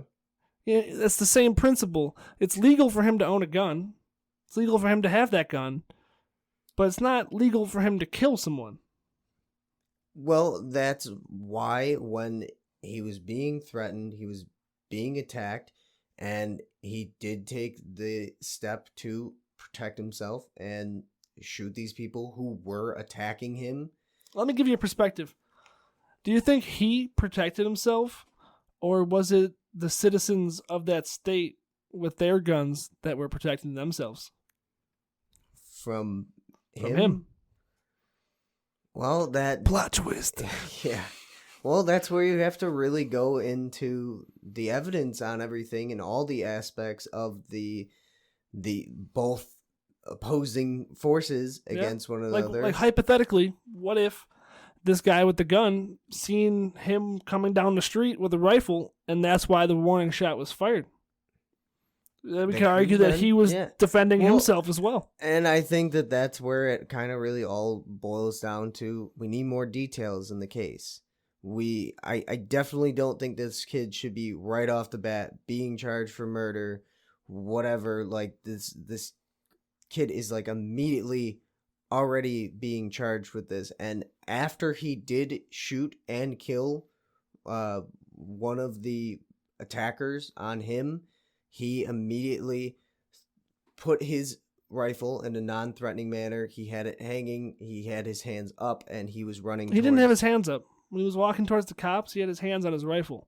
Does he still have his hands on his rifle? He didn't have a hand on the trigger. Yeah. But the hands were still on the rifle. Yeah. You know, it's like, why didn't the police shoot him, right? Because let alone reaching for a gun. This guy's fucking got one. Yeah. Well, and I think, you know what, that in this particular case, I definitely think that there just needs to be more evidence provided. There needs to be more training. We need to do better with law enforcement in our country. And, you know, I think saying that everything's okay and the officer was justified in the proceedings, or that in this case that Kyle, 17-year-old. That's kind of funny. We're not even doing him justice by calling him by his name. Yeah. Sorry, Kyle, 17-year-old. But I think that you can't just sit here and say that everything is all okay. Yeah. You know, like this guy is dead at the hands of Kyle. Yeah. And you know, we could argue one way or another about justification, but at the end of the day, this guy's life is taken away from him. He is no longer exists. He was robbed of his life by Kyle. Yeah, because and there needs to be a consequence for that. Yeah. I mean, you know, it's the same thing with the police. Like, we expect the police to take that warning shot, that, you know, that flesh wound. Mm-hmm. You know, we have to expect the same of the citizens then, and being responsible. And I mean, I absolutely agree with that. I mean, you know, I think anytime it comes to anyone handling firearms and, you know, potentially having the ability to end another person's lives with it, they should be held accountable for all actions, law enforcement or civilian. Yeah. You There's not going back from that. Yeah. And it's it's crazy to think about that we have that power, and a little handheld device we can go by. Yeah. Well, I mean, you know, I think but I think that is pretty much a good way of kind of wrapping up on that situation, due to, you know, kind of more the ongoing, they're still gathering evidence on this whole case. So, I mean, we don't know the full details here, you know, and feel free to, you know, definitely call us out on the bullshit. And definitely let us know any further information on it, and we'd be glad to you know, address it. Address it, and you know, kind of get all of our pieces together here before we fully form a solid story here on it. I mean, like I said, this case is still pretty fresh, and we just want to be able to get all the pieces together so we can kind of come to a conclusion on, you know, where the justice lies in all of these scenarios. You know, so well, I think that about does it for episode 3. You know, remember to visit us at terminalstatepodcast.com. Feel free to email us at terminalstatepodcast@gmail.com. And give us a listen on any of your podcast platforms. Any of your preferred platforms. We're all there. Definitely. So, all right, till next time. Take care, guys. Thanks for listening.